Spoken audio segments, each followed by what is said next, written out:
Good morning. That was very cheery. My mic is having problems immediately. I'm sorry, everybody. Oh no. Well, as you can see, it is me, Salem, today, as well as our wonderful producer, Heather. Hello, I'm fixing my mic, sorry. In the meantime, we're just gonna do a quick catch up from last week. We finished the A Mime Ghost, which is a fun little, I guess it's a high grade, it's a fun little non-Gundam in-betweener kit. It was still a Bandai kit, but it wasn't technically Gundam, it was from one of the other shows, and it was a fun time. He's a cool bug-looking dude, with a lot of fun. It was a quick little build, and yeah. Today, I am getting started on a new kit though. It is the Master Grade Gundam Wing Zero, and I am very excited. I've been looking forward to starting this kit for like a couple months since I originally got it for the stream, and I've been excited to finally build it. And now we get to, but yeah, that's what I am up to. How about you guys? I hope you've also been having a good morning. I've been doing the stream stuff and work. That's my life. That's all I do ever. Don't we all? But Eternal yeah, producer actually, forever. yes. Heather is, fun fact, Heather lives in this stream room. She does not leave. I am a goblin. This is my home. Yeah, she sleeps under the desk. Fun fact. What's really funny? Okay, so little insert of my life. Heather lore? Heather lore. There's gonna be two pieces of Heather lore. One which will continue to put the fact that I may or may not be a vampire or some sort of eldritch being. We had my cousin's kid and my nephew over this past week, and one of the nights they were around, because my parents go to bed early because they're old, I watch them to make sure they fall asleep. And one night, my cousin's kid tried to stay up as long as me, passed out, and then like a few nights later, as I was like, you two need to go to sleep, he was like, do you ever sleep? And I was like, no, I do not. And I faded away, and I was like, go to bed. God, that's relatable. But actually, in all actuality, because my husband, this is the other lore fact, works at 8 o'clock in the morning in a different place than here that's like 15 minutes down the road, I have to be here way before we open because I'm not driving all the way home and wasting gas. So I come here, and sometimes if I'm really tired because I don't need to start working until 10, I take like a nap till 9. Honestly valid. Because I'm here alone, and I'm just like, I'm alone. I'm just gonna, because I have a cloak here. I see it. It's right there. Yeah. Well, you guys don't see it, but I see it. I mean, I can go get it. It's just, I have a cloak here. Don't mind me. It's fine. I bunch it up, and sometimes I use it as a pillow to put my head down. Completely valid and understandable. But yeah, the stream room is not a Heather den. Don't call the stream room a Heather den, Ross. It's the Heather room. den. Please don't. I don't actually live here. It only seems that way. It's only an illusion. But yes. No, because the stream room is totally not my coffin. It's not. I don't. No, have the it coffin is under the ceiling. table. No, it's not hidden in the ceiling. Not at all. Oh, okay. I see. But yeah.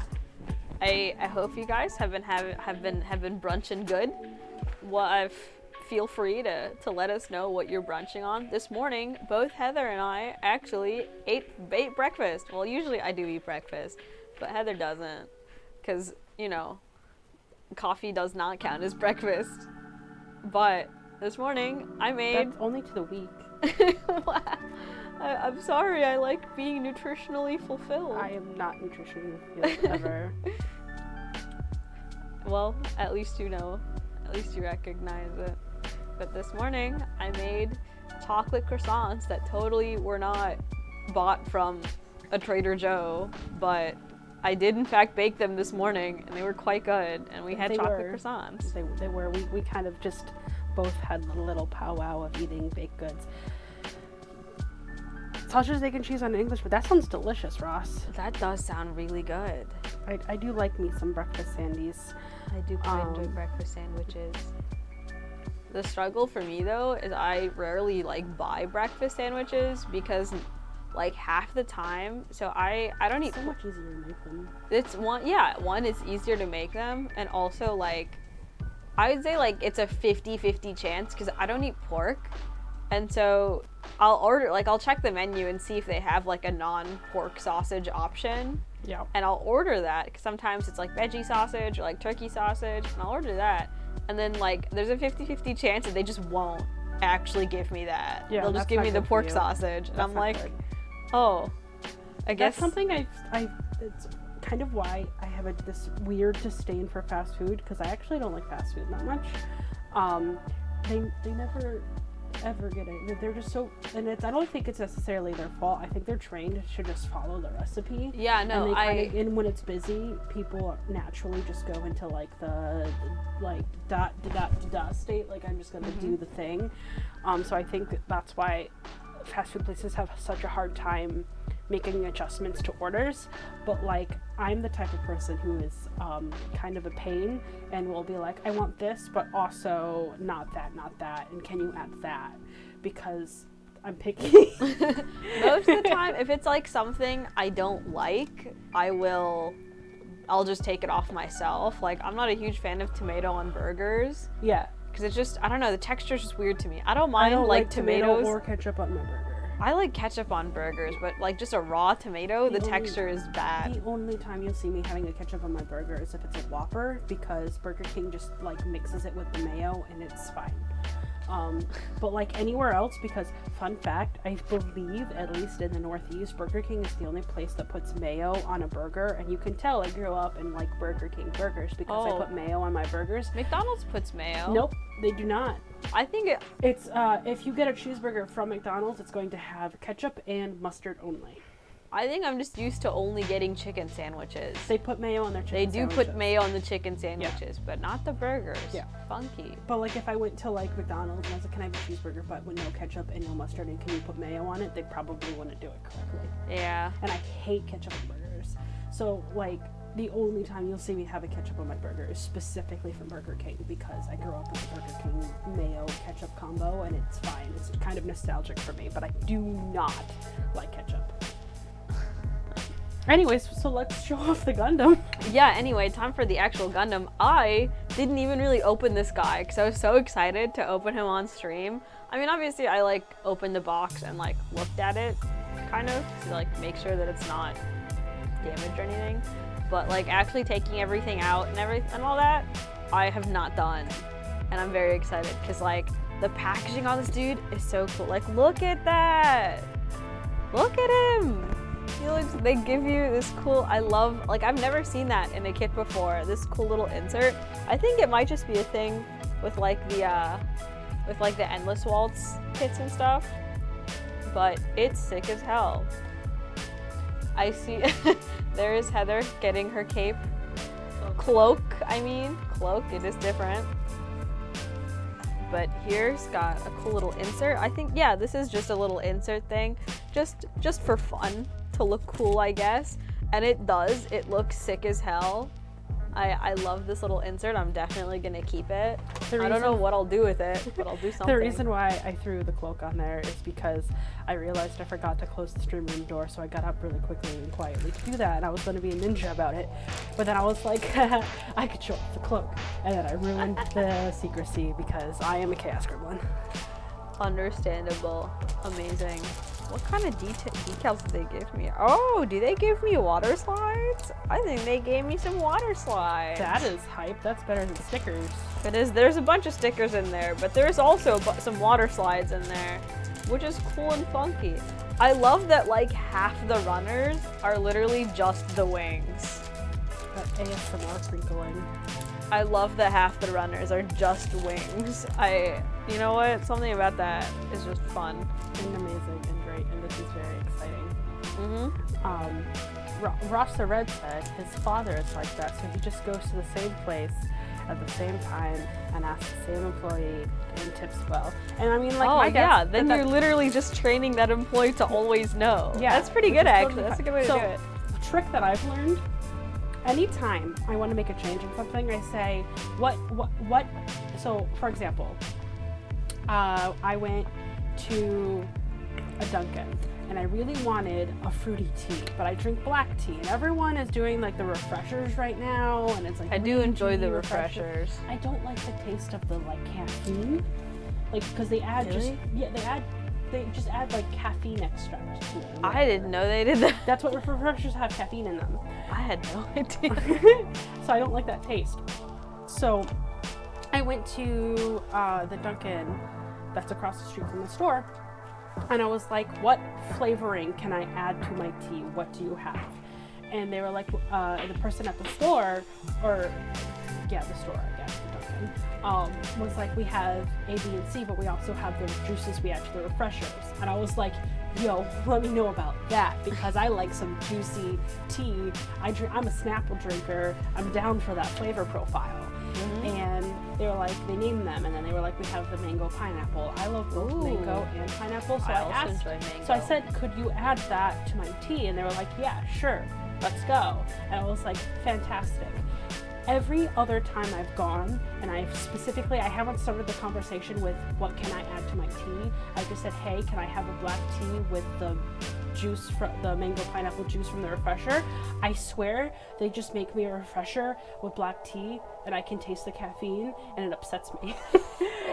I've stopped doing that now, even though they had done it for me in the past. But I have learned with other things, because this also happened at another Dunkin' where I was like, would you be able to take a, because they have the coffee culotta, I said, would you be able to make that with espresso instead? I wanted something stronger. I like lattes. I'm an espresso drinker person through and through. And this was a different Dunkin', but the person at the counter was like, yeah, I think I could do that. Any other time I've been like, hey, can I have a culotta but without coffee? Can you do espresso? It's confused them. So like what I've learned is that you have to preface things with a, can you do this? Or is it like what can I do for this thing? I'm looking for this thing, and then you make them problem solve, and if you make them problem solve, they understand. What is this like Pavlovian logic you have to do to fast food workers? I don't know. It's the strangest thing, because like I know that if they do it for me once from this, like if that one employee that did the thing and said it was possible, if I go and I ask for it without prefacing being like, hey, is this a thing that you can do? If I just say, hey, you've done this for me before, can I have a black tea with the juice? They don't understand. And I'm like, I don't understand why they don't understand, but it's fine, and I don't blame them. I know I'm a very annoying customer when it comes to food, because I'm picky, and I never get upset if it's wrong, because I know it's like my fault for ordering off menu. So like I'm like, whatever, this is fine. But like, it's really funny that I've learned just that with things I usually have to ask if like it's a possible, or can you do this and this thing, instead of just ordering it outright. Funky. Yeah. Anyway, it's like you make them think about it first. I don't know. Huh. I guess so. I've seen things like that when people are like, oh yeah, the way you like get people to do things is to come up with the conclusion themselves. Don't like try and convince someone to do something. Have them come up with it themselves, and they're more likely to do it. I don't fully get it, but I see how that makes sense. Anyway, I've cracked open the manual for the Wing Zero, and I'm already like, this looks so cool. I'm so like the really cool black and white art, and like I have no idea what all this text says. I'll zoom in for you. Ooh, you're zooming in? Okay, cool. But yeah, I have no idea what all this text says. I'm assuming it's stuff about the Wing Zero, but I just love the look of like the wings that just go into like the paragraphs, and that kind of molds around that, and like the black and white kind of almost sketch style looks so cool. And over here, kind of just running through all the bits and bobs. And yes, it is time for Bird. It is time for Bird. Like, half these runners are wings. He's got his massive big kid wings. I was about to say something that I shouldn't. But anyway, he looks so cool and I'm very happy, and like just looking at all the different angles of it, he looks so cool. And there's all the runners.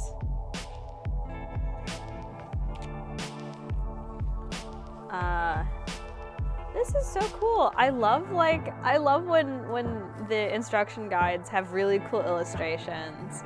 I like that they're all very unique, and I think that's a really cool thing that they add. Like the little, like the head unit, like just talking of the head, the arm. I'll put it back. What? Oh, I'm just saying, when you start building, I'll put it back. But Yeah. Right now you're really zoomed in. The head unit and the arms and the legs, and just again, I can't read Japanese this well, so I have no idea what most of this says, but it's just so cool that they like describe, and they have this really, oh man, and even in the art you can see the inner frame of the leg and the outer frame of the leg. That looks so sick. This is just so cool. And then yeah, I'm assuming here's the instructions for the head and body. Oh yeah, and then I'm just gonna do a quick little flip through of the manual before we get started, just because it just looks so cool. I love all the art in here. Ooh, and now we get the color page with all the like painting info, and also just like, oh, that's so cool. It's just pictures, like documentary pictures. I'm assuming, I think this is all like posing the kit itself, because none of this looks like the anime. That's cool. But it's just like, it's all just like glamour shots of it. I love how like, I think someone pointed this out before, but that they guessed very correctly that I'm into very flashy kits. I'm into very flashy models. I will enjoy like a cool simplistic kit from time to time, but in my heart, these really like flashy, you know, the Gundam wing, like stuff like this really does appeal to me. And so I love that he just has there's like a whole page of just glamour shots. I really love that. And some more instructions.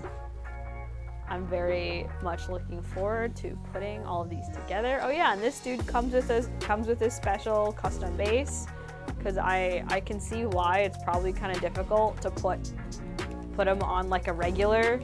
Oh, this is cool, like a little fold-out instructions, so you can actually build the wings.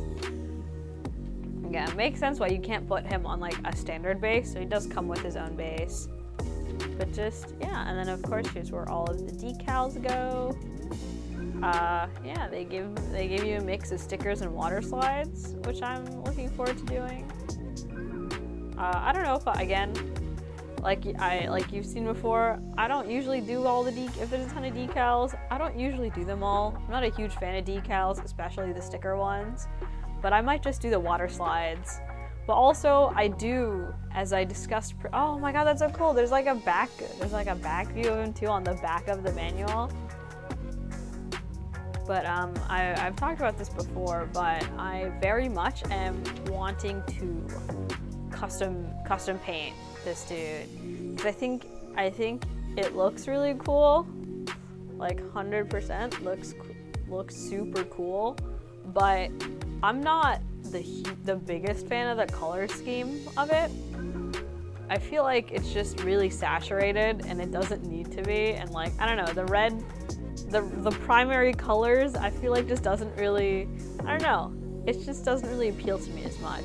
And so Wow. That's like a very common color scheme for a lot of gunpla. I know, right? Fake fan. I know. I'm not gonna. You know and build way more gunpla than I am. I have no right to say fake fan. You're just a fan of Gundam toes. I know. I love the toe. It's great. But yeah, I know it's a really common color scheme for gunpla, but I don't know. In my heart, I feel like he would look better. You know, he's really different. Like Gundam Wing is a very different aesthetic from a lot of standard gunpla, so having like that kind of color scheme, I just feel like doesn't suit it as much. What color scheme would you give it then? I am still not 100% sure yet. I'm just like,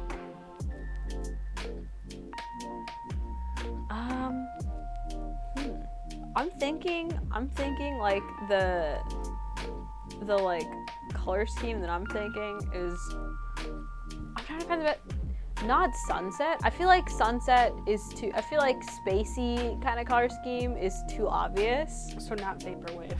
Not vaporwave. Not that purple, yellow, and like. Well, maybe a little bit.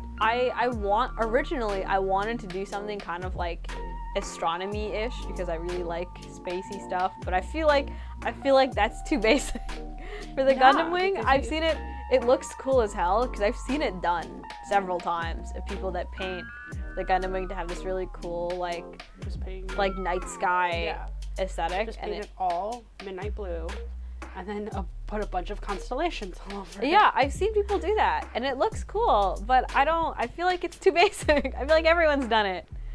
And I want to do something. Decals. Oh my gosh. Oh my gosh. Oh god. Oh, not the referencing. Not the cross referencing. Oh, the referencing of the Wander Home. That's. As a By the producer, way, that stream put me on edge because I was like, everyone was like 2 seconds away from just being a lot to handle. we were well behaved, okay? Oh, barely. I don't understand. Like, I love how, like, my favorite part of that is that Wander Home is supposed to be this really cute, great game. If you missed the Wander Home stream, we have it up on, if you subscribe to our Twitch, you can watch it immediately. It's going to be up on YouTube soonish. But Wander Home is supposed to be like this really cute game. And then y'all started talking about cockroaches. And I was like, why? The cockroaches aren't, I feel like, you know, if you do it right, it doesn't have to be, you know, in the context of Wander Home, they're like cows. Yeah, because they produce milk. Oh my god. Yeah. It's not as bad. I feel like the thing that we did is that the party just decided, you know what, let's destroy capitalism. About mac and cheese. No, what's so funny though is that it came specifically from Angel being like, don't buy store brand mac and cheese. It was just like some off joke. And then everybody hyper focused on what would they make mac and cheese out of in this world where all they use is bugs for like food. For livestock? Yeah. And oh man. And then it just went into that. And then it was just, I was like, I don't know what's happening. What is happening? Me neither. And that's why it was the most fun. Oh, it's just crazy. I think, I don't remember if I talked about it on the stream itself, but Wander Home was a very new like DMing experience because Wander Home as a game is very like player driven. Like the role of having a DM is optional in the game. Like you don't even necessarily need one. I like playing with one just because I like one. I'm kind of a control freak, but when I DM, I don't try and be that bad. I actively... You were really good.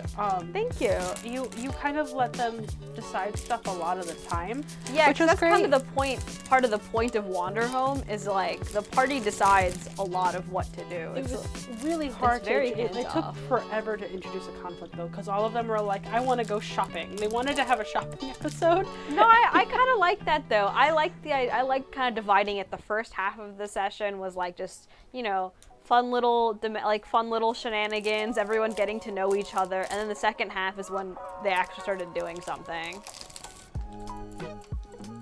So I thought that structure was fun, but yeah, I'm used to I'm not gonna open the base bits yet, so that's gonna go back in the box because we're not gonna need that. But I really liked Ray's character.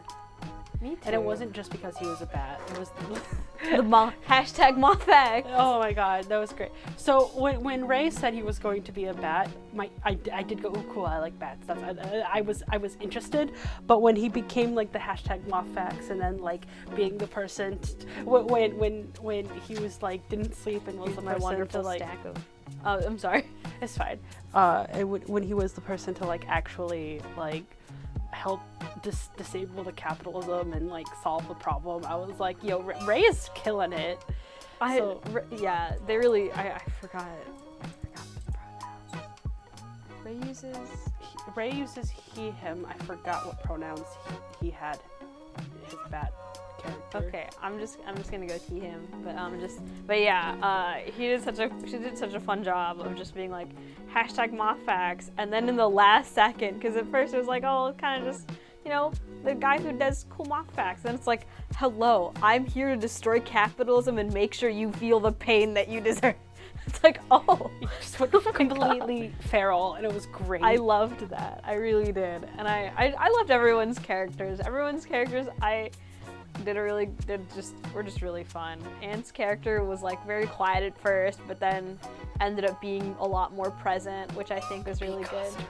The bee costume, because at first that's where the bees came from, was Ant, because Ant was like, I want to go to this costume store and then get a bee costume just for fun. And then River comes out and because I was like, in a bee costume, and I was like, what? I remember when Ant was introducing River to me, it was very much pitched as like kind of like a stoic, quiet character. Yeah. And then River comes out with like a cartoon inflatable bee costume, and I'm like, what is happening? What's really funny though is that River was still really quiet. Yeah. Just River wanted to be quiet, but with a bee costume, which is fair enough. And then started getting extra. That's so funny. And then Noel was great too, because the addition to that of being like, what are you doing? Why are you wearing that? Why are you overheated? Like just how he like pitched up his voice and everything, and was just chaotic puppy. I love the little chaotic puppy. Whoa. I tend to really like Noel's characters. I've played with Noel quite often, and he always just brings the right amount of chaos to the table. That's good. That's a wing bit. Do I need the A runner? I will need the A runner. The fun I love the token multicolored runner. Since you're starting to build, I'm gonna zoom out the camera for you. Okay, cool. But I love the token multicolored runner. It's always so much fun to look at. I love that they started being able to make multicolored runners. Because I know for a long time they couldn't. Like, that was just, like, a thing that you can't really do. It also saves down in space and plastic, too. So you Yeah. can make a bunch of... It just makes things more efficient. It's easier to work with.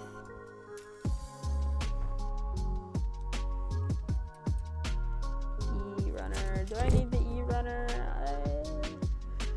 I don't think so. Ah. I'm very much looking forward to, maybe this will be a Gundam / apiary business / D&D. We have the range over here. I'm definitely gonna need We PC. do have dice called apiary dice that you can Yeah, get in they do look really hexagons cool. I do like them. that The look apiary like dice. honeycomb. They look sick as hell. They're dice boxes, right? Or do they also make dice? Yeah, we have the wooden dice boxes, and then we have the dice.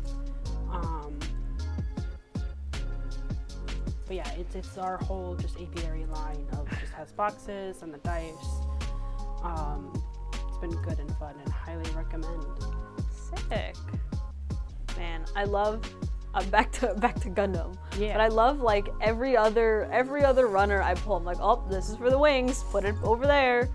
Oh, this one's for the wings. We're gonna put it over there because I'm not gonna need it yet. Ooh, this is cool. I can't really transmit touch through, but you can kind of see how this runner is very bendy. The texture of this is a very soft plastic. And I know this is supposed to be, we're gonna let Heather touch it because like you feel it, right? It's very soft plastic. It's got a really nice texture to it. I'm sorry that it just I have this weird thing. So weird story. I don't know if I've said this on here. I think I did. I think I said one time I was curious to the texture of what Gundam plastic, so I like literally just bit a piece of a runner. I don't know if that's the way. I was just like, what? I'm curious about this texture, bite. And so when I touched that, I was like, oh, that's a different bite texture in my head. You know what? I'll save a piece of the runner aside just for you. I'm so weird.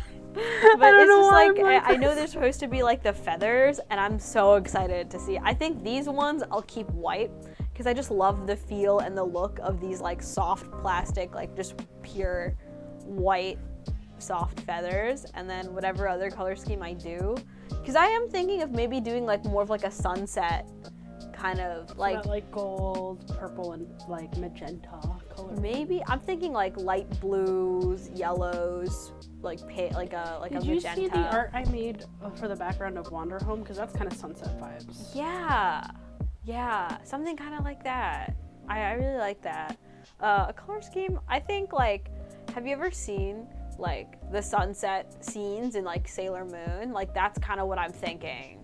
Okay. Of like the pink city, like the buildings all look kind of pink, but then there's like the bluish sky that kind of fades into like purples and yellows. I do like that.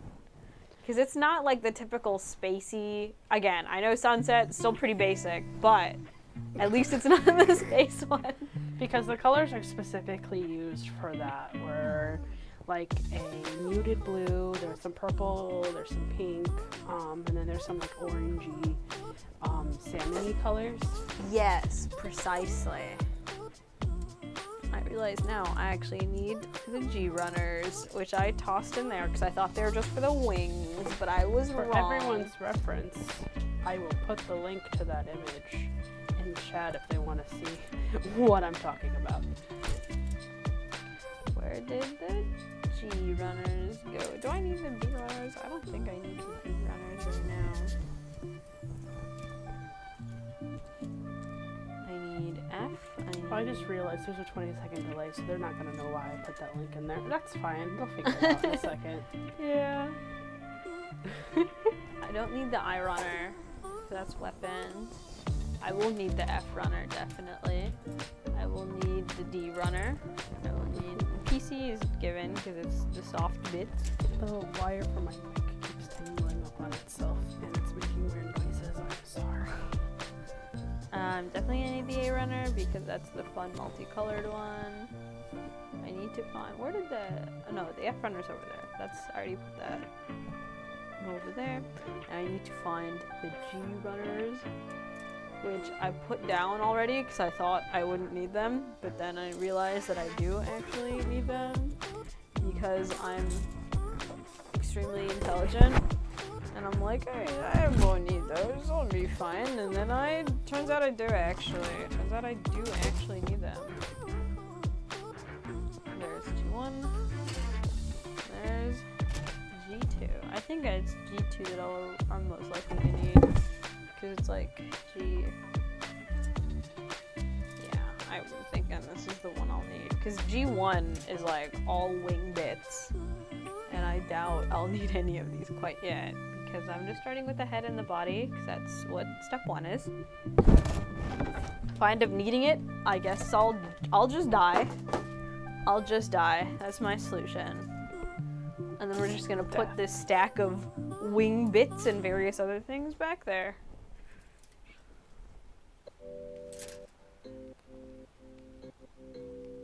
And yeah, that color scheme is definitely pretty much exactly. Maybe hopefully now, chat is the stream is catching up to what Heather has posted. Oh in yeah, chat. no, definitely. It's been over. It's been more than 20 seconds. I don't know if anyone actually clicked that link to see the really pretty image that I super worked hard on, but that's totally fine. It looks Oh, very hello, Indigo, Wendigo. Your name rhymes. That's great. pretty. Indigo Wendigo. That's so fun. Hello. Today we're getting started on the Master Grade Gundam Wing. I hope you are having a good morning. If you're having a just good morning? joining, What are you brunching on? Yeah, what are you brunching on? And also, we had croissants this morning. We did indeed. That I made totally from scratch and not frozen from Trader Joe's that I just baked. It's okay. They were delicious regardless. You're right. All that matters is that they tasted good, which they Yeah. did. They were very tasty. Nom nom nom nom. Mm-hmm. Oh, Nothing I they should be yelled. brunching. They yelled something. Oh no. It's message deleted. Message deleted. Oh no. I don't know what just happened. Got absolutely decimated by Oh, no. by Nightbot. moderator bot. Rest in Nightbot, what'd peace. you do? I'm sorry, Indigo. Another one bites the dust. Oh no. To Nightbot. Oh, I need the H runner, and I totally just tossed it over there. There's D. There's D. Yeah, I totally need the H runner that I 100% tossed over there. You and Nightbot got history? Oh, jeez. Oh no. Are you guys, are you and Nightbot like exes? Is that what happened? Is it that kind of history? Oh, no. Have a messy breakup with, did you have a messy breakup with Nightbot? Ah.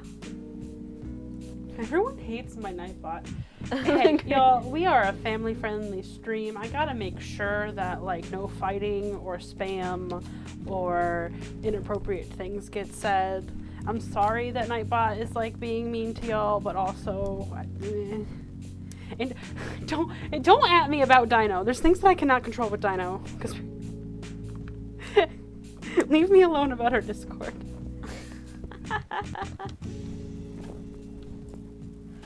Oh, posture check. Stretching. Oh, really? Really? Stretch of the day. So Second many of stretch them. of the Oh, day. no. Also third stretch of the day. I hate that they just punish us for this. Like, oh my god. We didn't even say hummus this time. Come back. I forgot. I literally forgot. Like, I didn't forget about that, but then I just, like, literally, like, just, it was not in my forefront of my brain. So then being the Latin word for cucumber. For those of you that missed it, we learned last week that the Latin word for cucumber is cucumis. It's 1 second. Latin word for cucumber. Cucumis. It's so bad. I don't understand. And I can't deal with it. Oh, yeah. And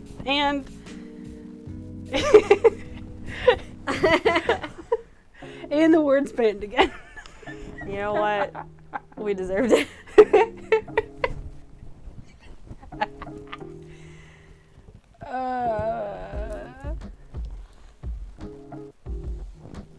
I could be being neater with my snips, but this is for the inner frame, so I'm not gonna. It's not that serious. I thought you were a professional builder. Listen, even the professionals cut corners, and also that's actually very true. So I know a lot of people in professional industries that take a lot of education, and all of them to me have said at some point, yeah, I just look it up sometimes. Yeah. Like, the way college and education is like, hey, you need to do this thing. So then you just go, yeah, no, you just look it up. Like, if you don't know it, you just look it up. Or, like, I did a lot of statistics stuff, and a lot of the time, the programs just do the math for you. Mm-hmm. So, like, I don't know, man. Learning's weird.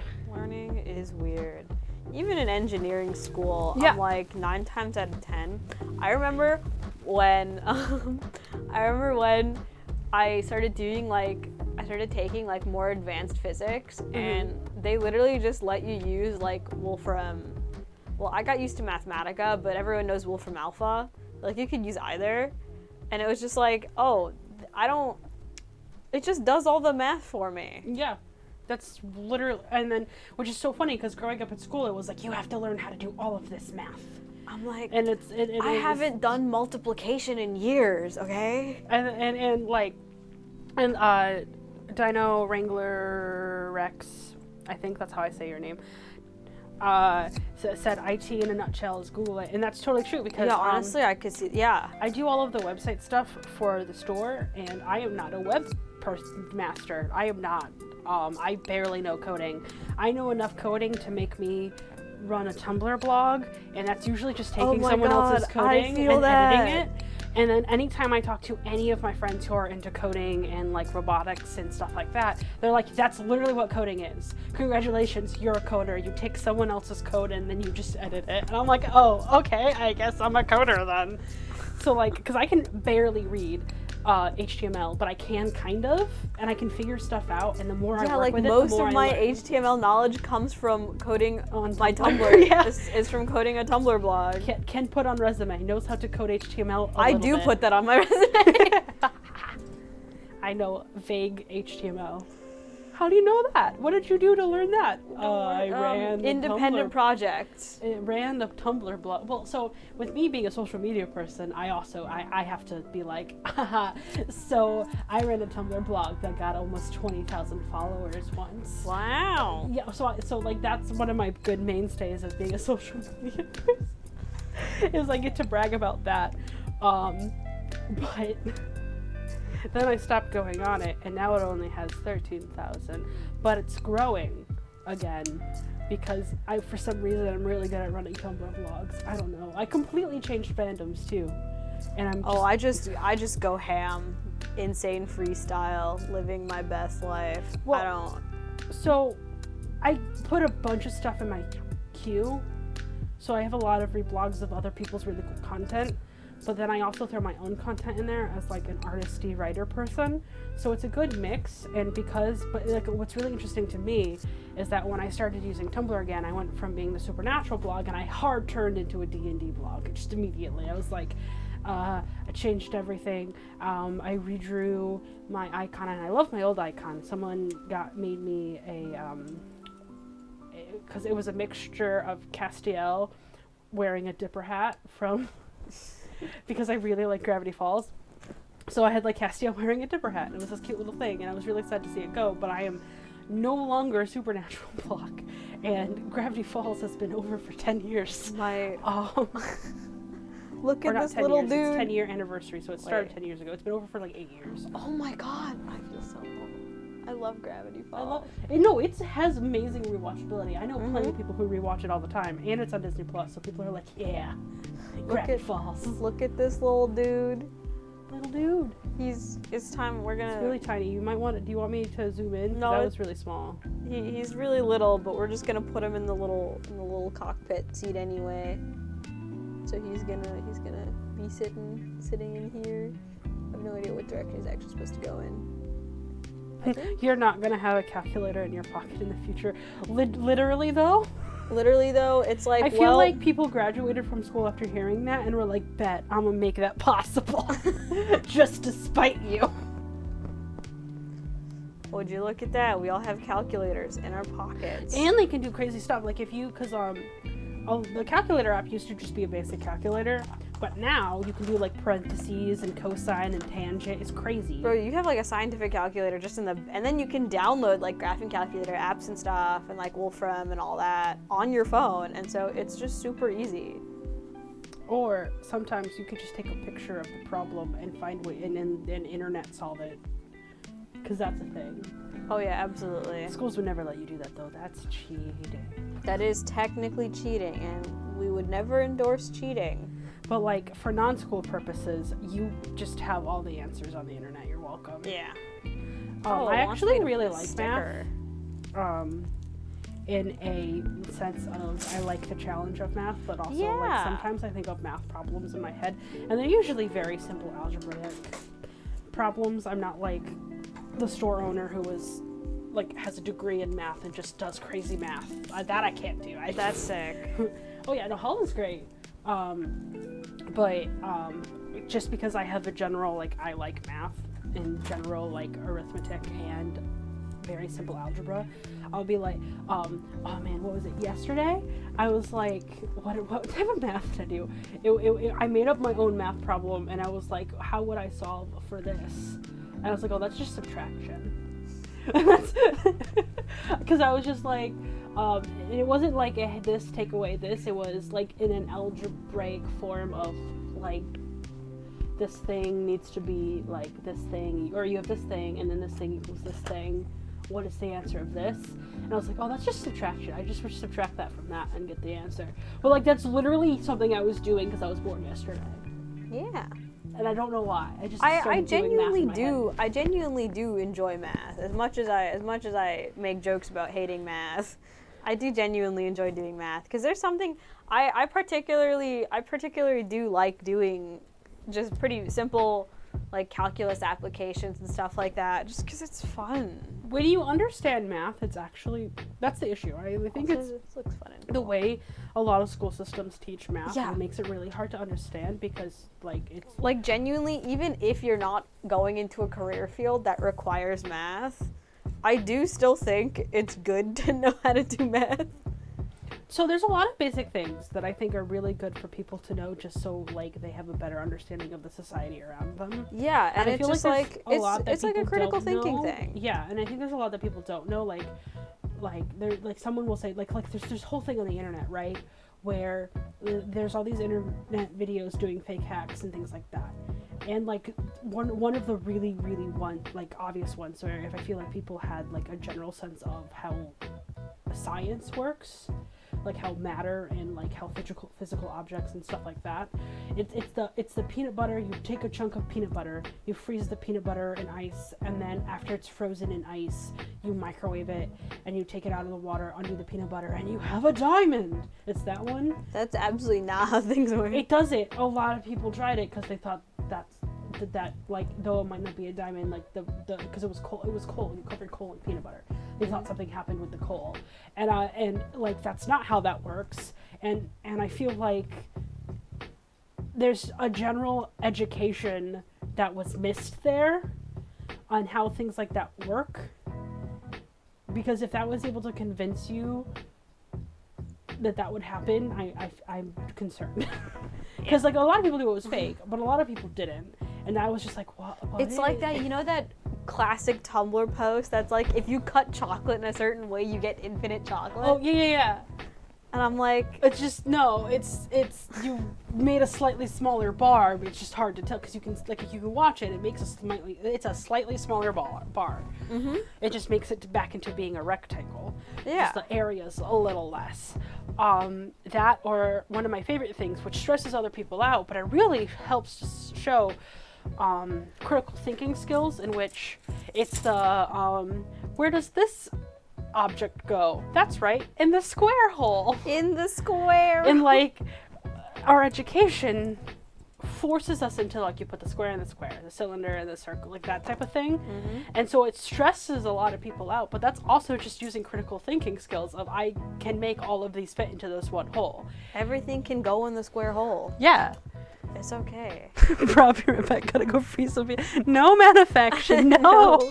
Please don't freeze peanut. I mean, you can freeze peanut butter. It's no one probably, will stop you. Like, a really cool thing that a lot of people don't know they can do is that if they make a little time, they can make basically slices of peanut butter by taking plastic or wax paper, folding it, putting peanut butter, and then squishing it into that square form and then freezing it. So if you want to do a peanut butter and jelly after, for like a packed lunch or something, you just put the jelly on the sandwich and then you put the square so it fits perfectly on your sandwich.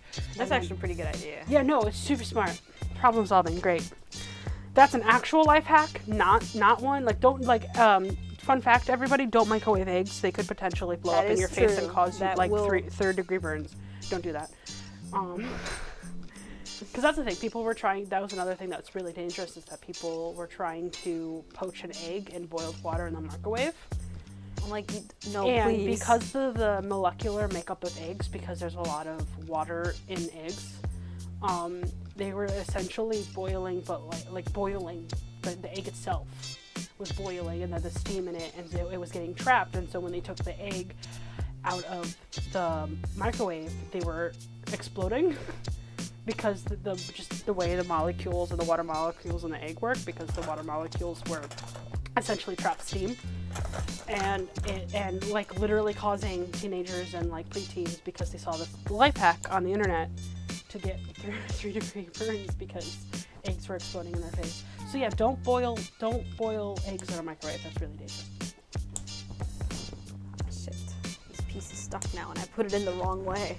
Oh no. This happens sometimes. It's okay. think I might just be stupid. Also, I think I need to give you a language warning.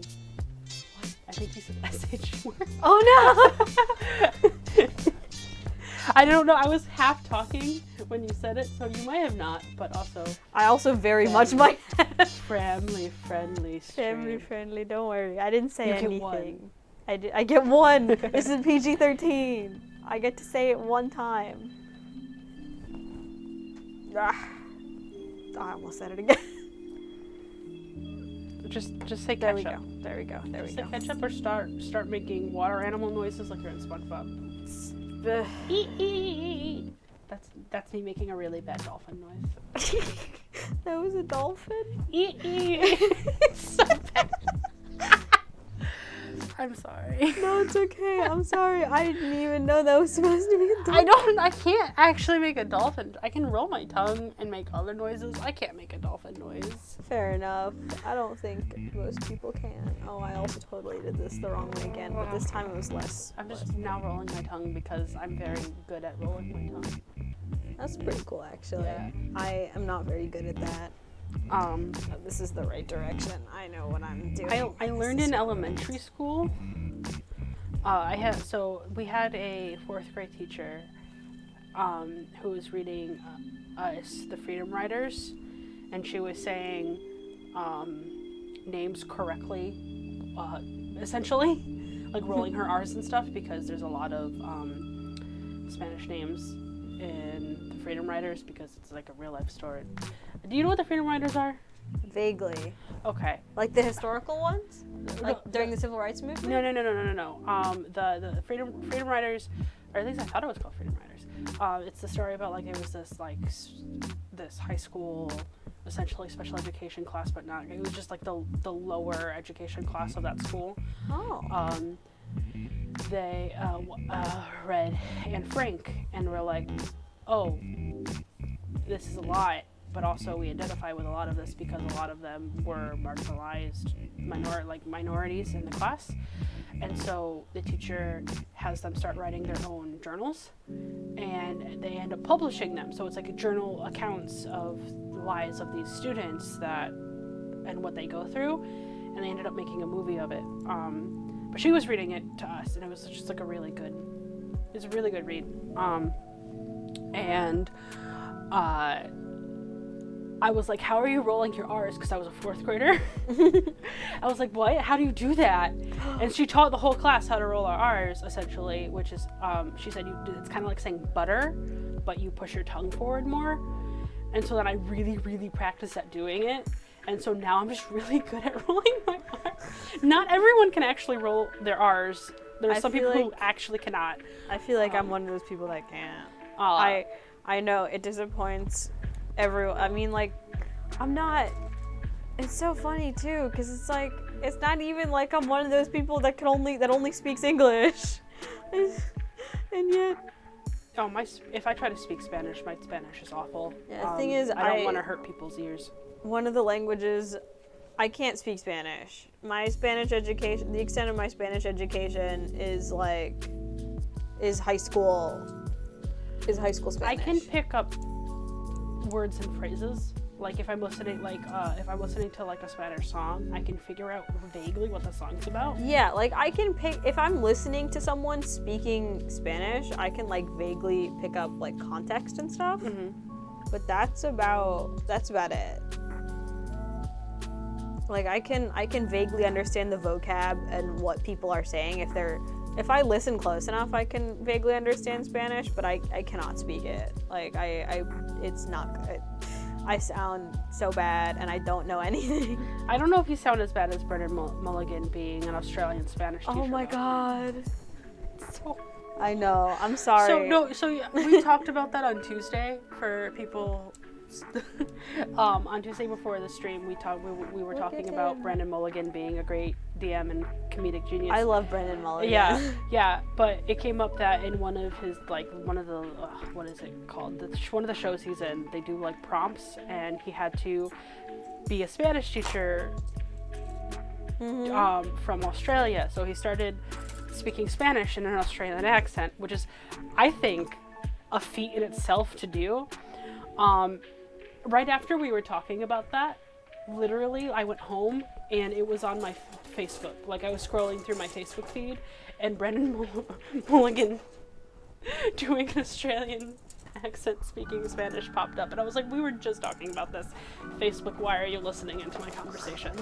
It's not just Google anymore, it's Facebook, everybody. Facebook has been listening. I love that I just took this out and I was like, yes, I totally won't need it, and now I think I do. Unless I don't actually need it. Did you already lose a runner? It's possible. It's very possible.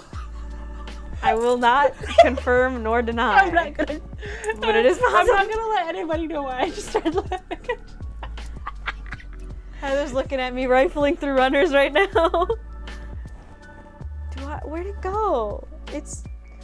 Oh, I'm just stupid. Never mind. I didn't lose a runner. Yay.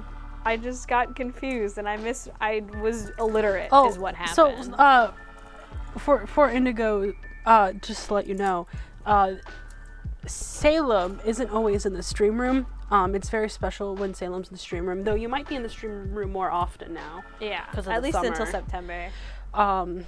Because Salem does stuff remotely when she goes to school. And because of traveling, sometimes she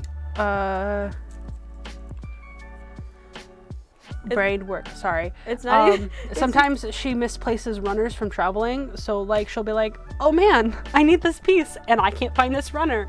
I'm a vamp for the next 20 minutes before the stream ends, and then next stream she goes, I found the runner. Because every time it's just because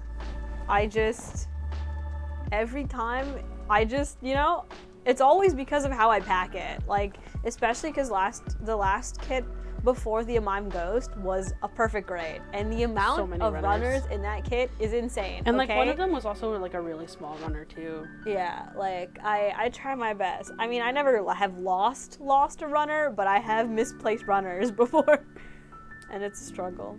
Oh my god, that's scary. If your phone, like the little microphone, that's scary. I'm one of those people.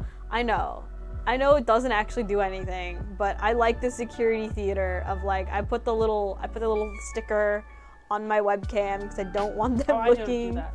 So I'm a creep, and I will just wave at my webcam and wink at my webcam just in case sometimes, because the whole point is they don't want you to know that you're being watched. So if you act like you know you're being watched, even if you're being watched or not, helps. Again, that's my security theater. As I'm just like, hello, person watching me. What's up? Oh my god, I still think that's kind of scary. Oh, I know. I am a psychotic. I know I'm really weird. Like, I know a lot of people, like, because I know a lot of laptops are coming with a little thing to like switch over. My laptop didn't come with that, but also the light doesn't pop on. Now, granted, there could be coding in whatever system they're using to make that not happen, but I'm fine with it. Like, I don't do anything crazy, so I don't feel like I have much to worry about privacy. I mean, someone watching you is still creepy, but I don't know. I guess I'm brave. My lack of awareness toward my own safety makes me brave. Your I own guess privacy and safety. Yeah. I'm just. I don't have the scares me brain thing, I guess. I've also worked at haunted houses and stuff, and That's kind of sick, actually. You know, it's really fun. I got to do it when I was in high school because our theater, my high school set up like a college, so I took theater a bunch of times. And the theater teacher had connections in the haunted house, and a lot of her ex-students were at this haunted house. So it became kind of like if you ended up in this theater class, you would most likely end up do that whole fall working at the haunted house. It was fun and great. I did a really good job. Not to toot my own acting horn. Usually they say it takes you 3 years to get a speaking role. I did mine in my first year. Wow. And then proceeded to not be able to stay and move back to Connecticut. I was really sad. But it was really fun. I enjoyed it. It was a great experience. Highly recommend. If you want to do acting stuff, just work for haunted houses. It's great. I've thought about trying out for the like Compound's haunted house that they do every year. I used to go to that every year. It's not very good. Yeah. Tommy and I, because we used to do passes, because they're actually a really great deal. If we mathed it out, if you go to Lake Compounds like 3 times in the summer, because it comes with the holiday and or depending on what passes you get, it comes with the holiday one and a free entry into the haunted house. If you go 3 times in the summer, the whole package is very, very much worth it. And so it became the thing that we did in the summer. We would get like Compound passes and just go. So I've been to their thing a lot. And as far as length and like special effects, that stuff's really good. As far as the ability for people to scare me, that wasn't the best. And I understand it's huge, so they need to like get a lot of actors. But like if no one at all is scaring me, I don't know. And every year, because at the very end, they're like, hey, do you want to tell us about your experience? I always say you need better actors. I'm so mean. Well, I just, as someone who works in this field, right? I'm a producer. I've done the casting for all of our shows and stuff like that. So as someone who is actually very cemented in this field, right? I feel like your haunt actors should be able to be scary.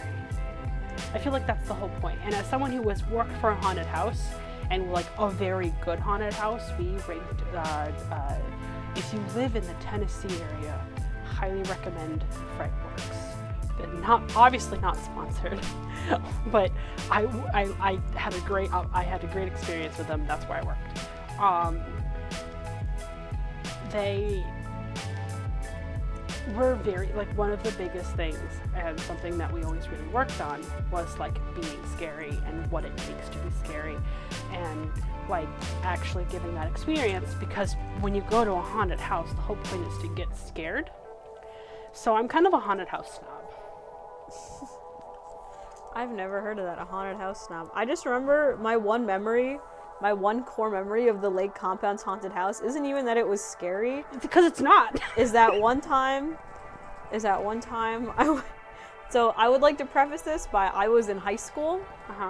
We were about 15 at the time, so we were peak stupid teenagers. Oh yes, I love peak stupid teenagers. And so we were, I forgot what the context was, but this zombie, or like some zombie actor like shouted something, and my friend responded with Mao Zedong.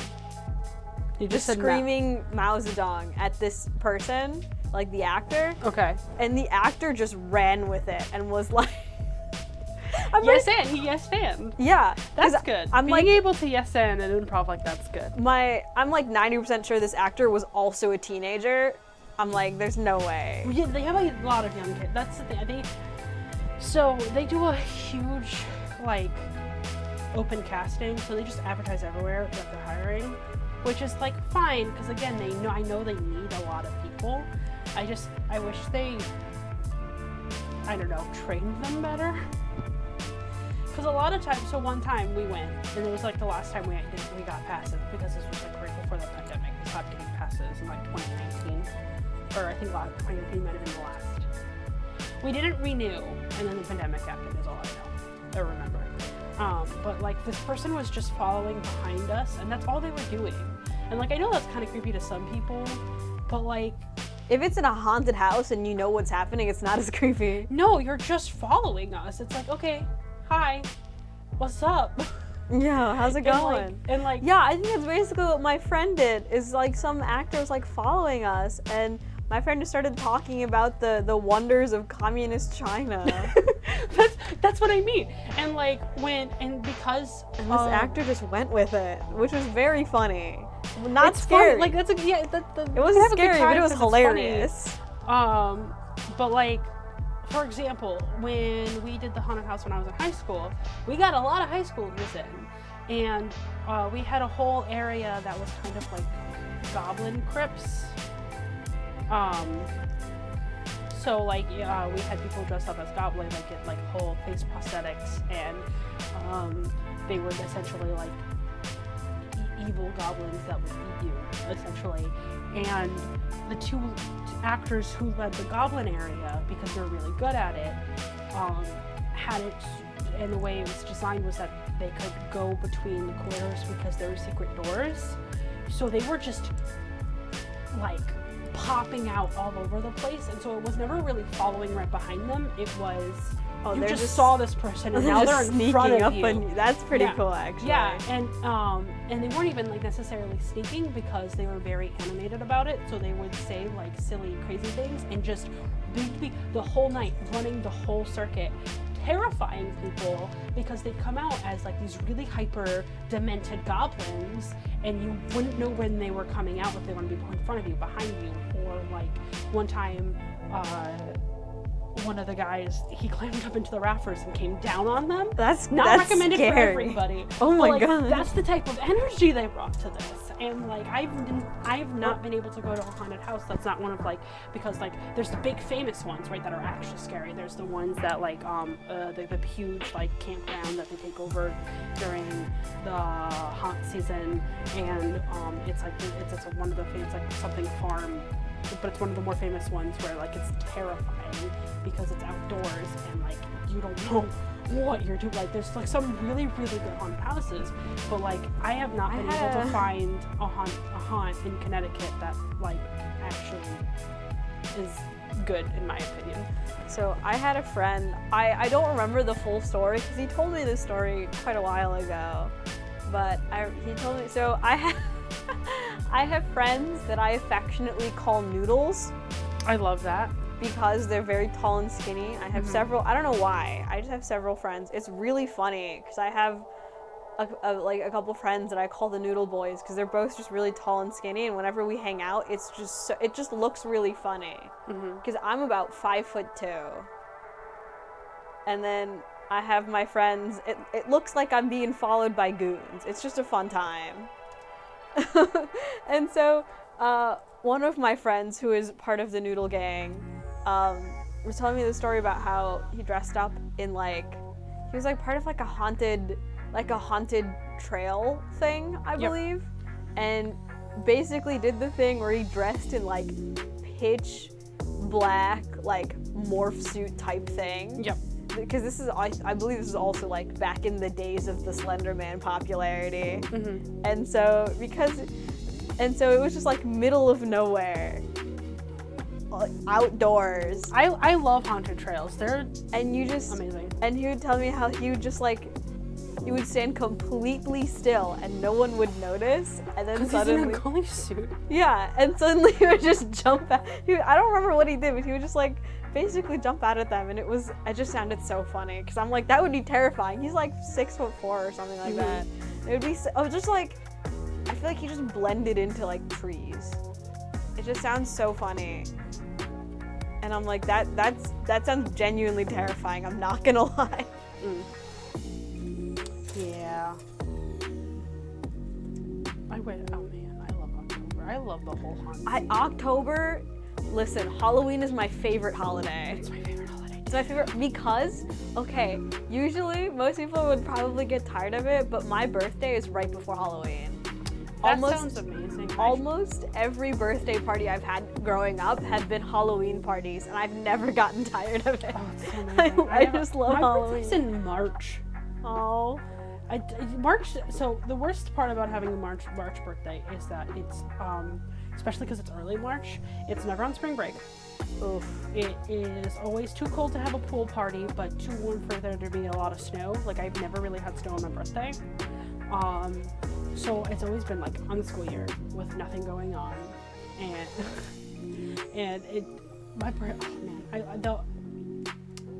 don't have a birthday anymore. I feel like sucks. I feel like, so my siblings and I were all born, for whatever reason, all three of us are like born around holidays. But I feel like I was born on the best holiday. I have the best holiday to be born near, Because my youngest brother, his birthday is right before Christmas. So my sister's is right after Christmas, which is a sweet spot because you have Christmas, but if you're like a couple weeks after Christmas, you still get birthday presents. Ooh, yeah. Before Christmas is hard because usually it's, I gotta wait till Christmas. I mean, we don't really celebrate Christmas too much either way. That's true. Yeah. But it was really rough because my brother never really got to have birthday parties because his birthday is, or if he did, it would be like way before or way after. Yeah. Because his birthday is like 5 days less. Is literally less than a week before Christmas. Yeah, and then they're already on. And everyone's already like on winter break or like gone off to visit their families. Like that weekend is almost never like no one's there. Yeah, that's just in general a really bad place to have, but that sucks. And then my middle brother, he was born right before, like right around Memorial Day, which isn't as bad because it's like fun and summery. And so it's not as much of like a holiday that people do things on. At least like with their, it's not really a family holiday. Like people don't really travel too much. When I was little, I just always wanted a pool party, and I could never have one. It's okay. So sad. I never had a pool party either. My birthday's in late October. But like, I always be like, oh man, pool party. I love swimming, and just could never happen. It was never warm enough. I mean, yeah. And then meanwhile, I was born with Halloween, which is the so best cool. holiday to have a birthday coincide with. I wish. Presents and candy. You get presents, you get candy, you get to dress in whatever you want. Like, cause you wear Halloween costumes. You could wear whatever you want. My mom was obsessed with giving me a princess party. And one year she gave me a princess party. And I don't remember much other than she made me wear a dress. Which is like fine. And then she got me, like, she went out and got like a whole, like, but it was yellow, but it was like essentially like a wedding cake with like horses, and it was yellow. I thought it was ugly. I hated it. I was like, okay, I'm not a princess person. My mom wished I was. I was like okay on princesses. I didn't dislike them, but I wasn't like, I didn't want to have like a princess. Like I dressed up as a princess a few years when I was like really little. Pin the tail on a donkey. Oh my god. She made me invite my whole class, and this was one of the few times that I actually like had people show up because my childhood was sad. But let's not get into that. So a bunch of my class showed up. And all I remember is that we were lined up to play Pin the Tail on the Donkey. I was in this dress that I hated to be wearing. We had the cake out, and my mom made a huge bowl of popcorn. And this kid from my class, let's call him Paul. Every time he did the pin the tail and got back into line, because the food table was like right next to the line, he would grab huge handfuls of popcorn and shove it into his face and try to eat all of it at once. He was just going into eat popcorn. And it happened every time. My mom had to keep making bowls of popcorn because he was doing this. And that's all I remember from this party is Paul eating this popcorn. And it was so funny. Like, it was something that I actually thought it was funny. Like, I don't remember what presents I got. I think I like maybe a jump rope, which I was like, oh, okay, whatever. Awesome. Jump rope's pretty sick, actually. Yeah, I was so bad at it. I got very generic, like, you're a girl, you'll like this pink thing, right? Ah. Yeah, and not about that. Never was about that. I've pronouns being her, him now, it's obvious as child. I've always been this way. So it was just really funny. But that's what I remember specifically. Core memory is this kid downing popcorn every time he was going, because he was basically making laps because we would get into lines. What's up? Oh, are we having trouble with the I dropped a piece that was very little on the floor. No idea. Oh no. What color is it? It's gray. I'll go look at it. No way. I feel like they might have given me a spare because they knew this would happen. Part of me thinks they gave me a spare. I'm gonna look for it anyways. I'm getting off mic. Oh no, it's not a spare. I need both of them. Yeah. What's it? I don't know how how serious this piece is. It doesn't look particularly important. It's just a little detail bit, but just like, it might also be on the table. I honestly have no idea where it went. It's really small. It's this one. Yeah. It's okay if you don't find it, because honestly, I'm pretty sure it's just a little detail piece, and it just flew. I'm like, you found it? Yeah. Oh my god, thank you. Thank you, Heather, saving my life. I'm just really... I'm a Hufflepuff, man. What's it? When I was a kid, I actually went kind of the opposite route, because I was one of those kids, like, I hated, when I was really little, right? I hated, like, anything. I was like that too. I really disliked anything, like, girly, I guess, like, perceived as girly. Feminine. Societally stereotypical. I hate that we gender products. It drives me nuts. Yeah, me too. I'm like, just let kids live their lives, man. My parents were great though, because anytime we went shopping for clothing, my mom would just let me go wherever I wanted to go, and I usually ended up in like the boys section. My mom was pretty chill with clothes. She usually dressed me, so I didn't really get much of a say in that. Oh, if my mom tried, I'd have a fit. I was very particular because certain fabrics were really uncomfortable to me. So if my mom bought stuff and brought them home, I'd be like, I'm not wearing that. Understandable. Yeah. My mom, like, when it came to clothes, she mostly made all the decisions, but when it came to like toys and stuff, that was on me. Like, she kind of just let me play with and do whatever I wanted, and I actually really like that, because when I was a kid, you know, I played with dolls like all the other kids do, because I was like, oh yeah, so I have a collection of Brat dolls, but I didn't play with them. I made clothes with them. Honestly, yeah, that's basically what I did too. I had like the Brats and like the Barbie dolls and stuff, but I never really particularly, like, I don't know, I was never really super duper into dolls. Yeah, so the whole thing with the Brats, right, is that because people are stereotypical and we're like, oh, we buy you girl gifts. Yeah, like people would always get me like dolls and like Bratz dolls, like Barbie dolls and stuff. I particularly just kind of, because I hated Barbies. Like, I hated them. I never wanted them. I was like, get this out of my face. Damn. But I liked Bratz dolls for whatever reason. Bratz dolls were fun. I liked them. They had good clothes. They were very anime. Yeah. They had the big head, big eyes, tiny body. They were very anime. And I don't know if that's what made me like them, because I did like anime and stuff when I was younger too. But what happened is that when I would buy them, I wouldn't like play with them. I would make clothes for them as a creative outlet, because I've always been a very creative person. Yeah. The only ever time I quote unquote played with them was that my cousin was over. We took my camcorder and we literally made a video with them. And it was a funny, like, no, it was on Thanksgiving. We came down and we showed everybody, and it was completely ridiculous. Like, straight up, like comedy of us just being stupid with them. But we had our whole family in stitches. That's cute. Yeah.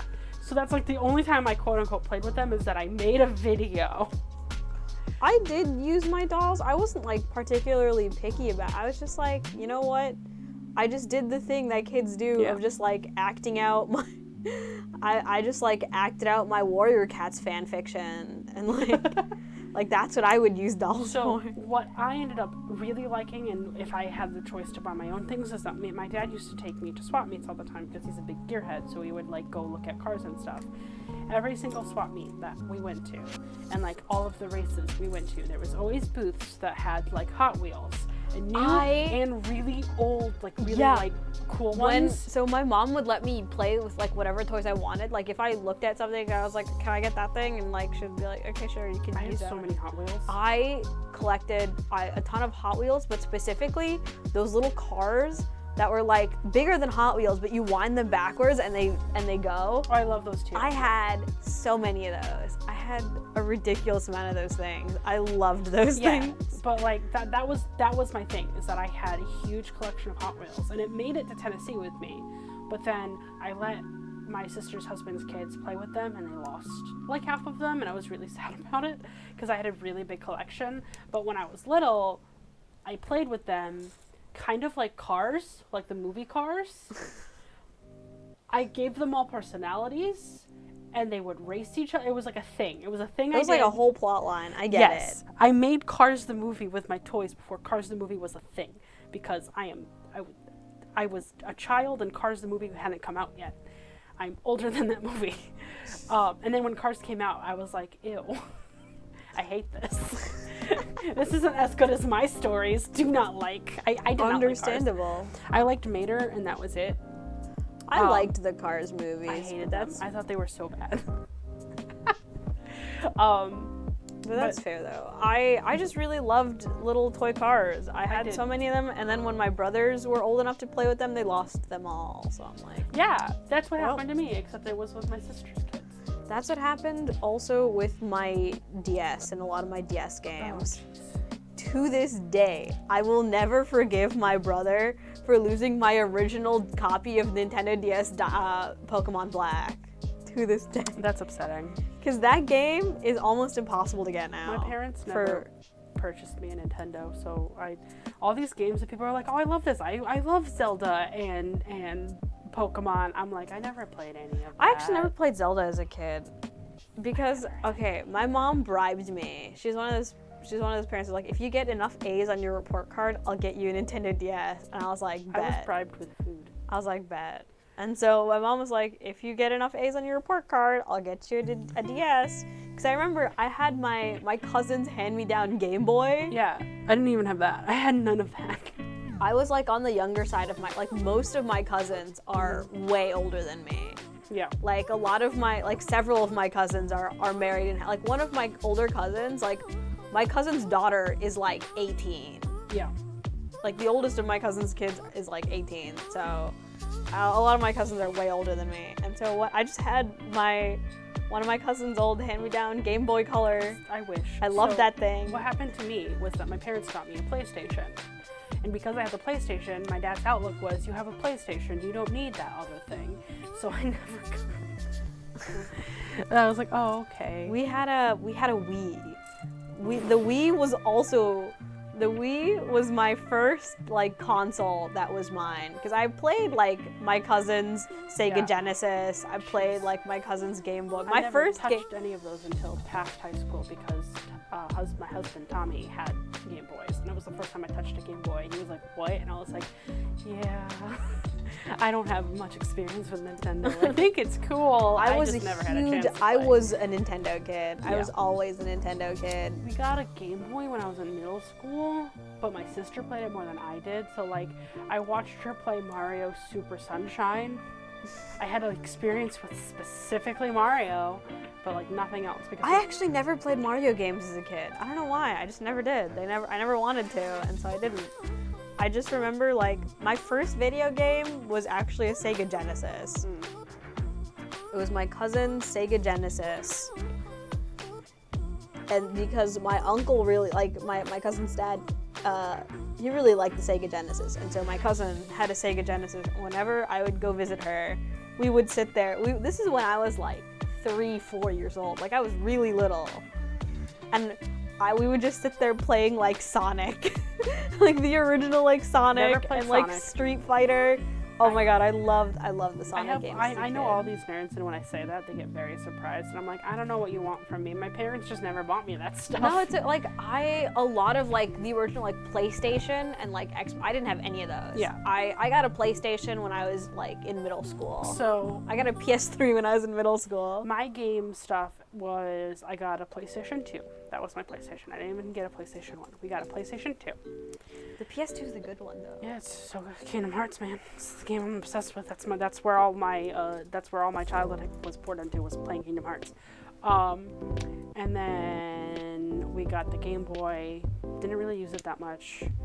And then in high school, for my birthday, I was able, sophomore year, I think, I I was able to finagle an Xbox 360 from them, but like the really bad one where you had to keep plugging it with thumb drives for it to have memory. It was like the 4 gig one. It was the bad one. Oh my god. So 4 gigs on yeah. your whole console? Yeah, That's wild. it was an Xbox 360 4 gig, which seems wild. Yeah. I'm like, And then not even. You can't even have like a. You can get thumb drives with more memory than that. And that was only because when I was trying to pick out a console for my birthday, because I was going back and forth between getting a PlayStation or an Xbox, my boyfriend at the time was like, oh, Call of Duty, Xbox, yeah, let's go. And I was like, oh, okay, I guess this is the one I get. Didn't like any of the games. Yeah, I've never owned an Xbox. Not once in my life. So never I just again. never liked Xbox games. Yeah, never again. That was such a waste. It was probably because I was a weeb from a young age, and all PlayStations had all the anime games. Yeah, Sony. And so I was like, and so then when Tommy came to live with me, we ended up getting a Switch, and then after that we ended up getting the PS4. Yeah, PS4. So now I have an Xbox 360 that I do not use. It is very dusty. A Switch, which I wish I used more, but also I'm always so tired that I'm like, eh. But also the Switch is like the best way to be lazy. I just can't play it in bed. Yeah, I know, but also Tommy broke our TV, and now we're using his computer screen as a TV. It's so bad. It's the worst ever. I'm so upset. It's okay. We had a $200 TV, and he went to move it and smashed it into our overhead fan when it was on because he didn't think to turn the fan off. Oh. We need a new TV. But we're trying to buy a house, so I'm like, wait until we buy the house, please. So that's my life right now, is that we're using an extra wide computer monitor as a TV because we don't really watch cable. We just use our PlayStation 4 and stream things. And we've been using that, so it's not the best. It's miserable, but I deal with it. That's fair enough. My video game history is like I played my cousin's Sega Genesis. Yeah. Original Sonic. We were 4-year-olds and played Don't ever ask me to play a fighting game. I played Street Fighter when I was 4. I wasn't good at it. It was me and my as a child. Oh my god. It was me and my cousin just mashing buttons as like preschoolers. Like I love Soul Calibur. So like most of my cousins are older than, or not most of them. All of the cousins that I was cool with were older than me. Yeah. I do have quite a few. I have 2 younger cousins and 1 cousin that's my age. Didn't really talk to them that much. My favorite cousins were all like at least 2 years older than me. Mm-hmm. But I had a cousin, and he would be like, "Hey, want to play this fighting game?" And I'd be like, "Okay." And then we'd play Soul Calibur, and it was really fun, and I liked it a lot. That's cute. And then when I got old enough, I'm gonna try to go for some chat involvement. Chat. What video games did you grow up with / consoles? Let us know so we can talk to you, because you're being quiet and I want you included. Yeah. I don't know why I whispered that. I'm sorry. I have been reading it. I do appreciate your advice on runner organization, which makes a lot of sense. I just don't do it because I'm a professional, even though I'm not. I used to try and label my runners, and then I stopped doing it because I got lazy. And now I messed up this piece, and I have to take it apart and put this thing back on the piece, and then, yeah. But yeah, and then I got old enough, and one of my older cousins, who was like 4 or 5 years older than me, he started letting me use his old Game Boy, and I distinctly remember playing Pokemon Fire Red on there and having a great time. Pokemon Fire Red is such a good game. That was so much fun. I just remember because I picked I picked Bulbasaur, the only valid starter. Yeah. I know, controversial, but I always tend to go for grass starters. Sometimes water, but mostly I grass. rarely go for grass. I usually go for... I usually like the water ones, but... Oh, okay. So, for the last game, the remake, kind of... Sword Shield? No. Well, the one that was, like, it's like pre-times before Pokemon. Yeah. Arceus, I actually really like that one. Yeah. Wow. You can tell I'm not a Nintendo I'm sorry. I'm a fake nerd. But yeah, I played that one because we have the Switch, but didn't finish it, but because I'm bad. I never did the post game. It's okay. But I chose Cyndaquil because Cyndaquil is my favorite Pokemon. Cyndaquil's really Usually good. I go for water. Like, I also really like Squirtle a lot. Squirtle is really good. For the one before that, for Let's Go Eevee and Pikachu, I chose Eevee because Eevee is I love Eevee. And then the one before that one, where they introduced the owl one, that's Leaf. Rowlet. That's the first picked leaf. Rowlet. That was the first leaf, the grass Pokemon. I picked Rowlet because that I ever chose. I like Rowlet. Rowlet's so cute. I always like going for the grass ones.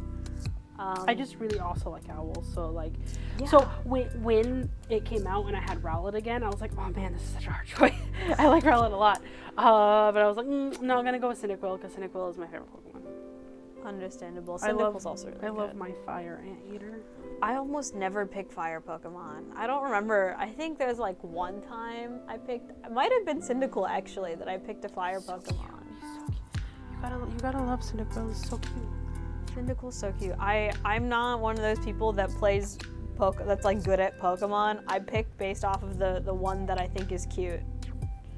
I'm like, no, I just pick the one that I like. I don't care that much about like, stats and skills and like min-maxing. I'm like, I'm just gonna play the game and pick the one that I think is cute and fun because I like it. That's the kind of gamer that I am. But yeah, I've always been a Nintendo person since I got my cousin. I played my cousin's Game Boy, and then the DS came out, and I was like, oh my god, I need a Nintendo DS. And so I convinced my mom to like be like, okay, if I get enough A's on my report card, can I get a DS? She was like, yeah, sure. And then I got enough A's, and she bought me this like used DS Lite. It was a DS Lite. She bought me like this used DS Lite, and I loved that thing. I had so many games on it. I to this day remember playing Professor Layton on Nintendo DS, and my brother lost all of my Professor Layton games. No. And I'm still sad about it. I bought more, like, because I was so sad. Because I started using my DS again not too long ago because I wanted to play Ace Attorney. Yeah. Because I never played Ace Attorney growing up, but I had my DS, and then for some reason my mom never got me a 3DS because she was like, well, that was around when that came out. I think it was a little bit before I was in middle school. I don't remember how old I was when the 3DS came out, but I remember like not too long after that, I had my DS I used that DS for a long time. So, how everyone got me to get good grades, which was found out in 5th grade through my special education teacher, it was, if you read this book, you get a chocolate bar. And everyone really very quickly realized food was a very big motivator for me, which did not help because I was a fat kid. Oh. No, it's fine. I've been chunky my whole life. I always love little chunky kids. They're so God. cute. I had a white winter coat, and people started calling me Marshmallow. Aw, that's so cute. No, it was to make fun of me. No. But I do feel that. I was also a very chunky. I was a very chunky child too. Or like I was called Marshmallow, Stay Puft Marshmallow, whatever. Stay Puft Marshmallow Man. Yeah. No. Being a young child sucked. Being called that is fine. I'm an adult now and I don't care. It's okay. There was that, or another thing that happened was that when I started getting really good grades, because I had to work really hard because I was dyslexic and like didn't know how to read till 3rd grade and was trying to work my way out of special ed, which I did, which is great. But something that happened was that I started getting $20 bills in the mail from my parents' friends because they would my parents were always internet people, and with being an internet person, they like made friends across people from all over the United States of America. Hence why I became an internet person and made friends that way for a while. But they had like this whole email chain with a bunch of these random people. And they would talk to them about their lives and stuff like that. And so when I started getting good grades and they were like just talking about it, these people from across the nation were mailing me $20 in the mail. That's so cute. It was so funny. And it was very unexpected because they didn't ask them to do it, but they just did. So like anytime I got a really good report card, like a month later, I'd just get like a few $20 bills in the mail from people. And then I would save them. I would like, I got my first like high-tech camcorder from money that I had saved up from good grades, which was nice. But like that's what happened, was that like a lot of the time, it was money or food. that it was, you wanted to get grades, here to give you random $20 in the mail, and I was like, oh heck yeah. You see, money, unexpected. You see, I was like a child that had almost no concept of like I don't know how money worked. Most children don't. I was just like, money, I don't care. Give me a Nintendo DS and then we'll talk. I tried. I had my dad look at a Game Boy once, and my mic's being weird. Okay, I had my dad look at a Game Boy once, and we were at a Toys R Us, and he's looking at it, and he was like, "How much is this?" And it was like $70, which today doesn't seem like a lot, but no, that's still a lot for like a Game Boy. Yeah, it was like $70. Well, it was a fancy thing, and they were trying to sell us a whole kit with it or in the game. Oh, okay. But he was like, "How much is this going to be?" And it was like $70. And my dad was like, "No, you have a PlayStation," and walked away. And I was so sad. I was like, but all my friends have them in Pokemon, and I can never play the Nintendo. I've always liked Nintendo products, just was never able to play them. Aw. But yeah, I was like, I always loved Nintendo stuff. I was always a big Nintendo kid, and then I got and then in middle school I got a PS3. So I played my PS3 a lot. I actually didn't get a 3DS until like college. It was kind of funny because I wasn't that much of a gamer as a kid. I had video games. I had my Wii. I had my Nintendo DS. Yeah. I had my PS3 in middle school, but I was never like that serious of a gamer. So there's a lot of, I do feel that there's a lot of those classic games like Mario and like Kingdom Hearts and Final Fantasy, like a lot of those games that people play as a kid that I just never did. I love Kingdom Hearts. I never got into Kingdom, I never did. You need to play Kingdom Hearts. Do you have a PlayStation? I have one now. Okay, which one do you have? I have a PS3 and a PS4. So they're on the PS4 specifically. I know this because we have it. There's a download that you can buy that is like all of the old games that they made compatible for the PS4. That's pretty cool. I like that they made it. They made it compatible to the newer console. Download it and play it. It's really cool. I like Kingdom Hearts a lot. I have a lot of friends that love Kingdom Hearts, but yeah, I just distinctly remember the plot doesn't make sense. It's fine. Just roll with it. I just tend to make sense. That's what. So, Kingdom Hearts people used to fight, being like, "No, it makes sense. This is totally." But the more games that come out, the more wild. Have you seen the Brian David Gilbert video? I love Hearts. Trying to just explain the plot of Kingdom Hearts. Don't try. Don't even try. It's fine. It's a really fun game. I just remember, just like Brian David Gilbert style is like the you know, like the Charlie Day with the I like Brian with the pinball. Yeah. I love BDG. I really do. And just like what's I just really distinctly funny remember that. Is that the newest one, because they're making a Kingdom Hearts 4. I think it's Did they make a fourth one? They put out an ad, and it's like very Final Fantasy. Sora is in modern day, like there was skyscrapers. It was real weird, and I was like, I don't know what's happening. Why are they doing this? And so I don't even try to explain Kingdom Hearts anymore, because just the person who, I think his name is Nomura. Yeah, Nomura. He is a character designer, and he does things based on it looking cool. And clearly, the writing is just really weird. He's just real Fair confusing. enough, honestly. I respect it. It's a fun game, and it looks cool, and that's all you need to know. Also, Disney's involved. I do know that that is- Disney's involved. I know Donald Duck is in it. That's really the extent of my Kingdom Hearts knowledge. Is that I it's know, so good. I love I know that Kingdom Hearts so Donald much, Duck 'cause is I'm in also it. a big Disney person, and I feel like that's why my parents, because out of all the games my parents chose me, they chose me the anime Disney game, which at that time I don't even think they I wasn't I wasn't as into anime as I ended up being. That's the game they purchased me, because I think it was literally because Disney. They're like, yeah, Disney's good for kids. When I was a kid, for me, I played video games, but for me it was anime. I got into anime really young, not just I watched Pokemon and everyone watches Pokemon and remember- Yu-Gi-Oh and stuff. So I watched Yu-Gi-Oh, but I remember my first anime was Sailor Moon in kindergarten, but I remember nothing from Sailor Moon. Me Nothing. too. I have no memories, I but I just, know I watched it because I remember liking it. Sailor Moon is the reason why I got into anime. Because of course every kid watches Pokemon and Yu-Gi-Oh and whatnot on TV, because it's on Cartoon Network.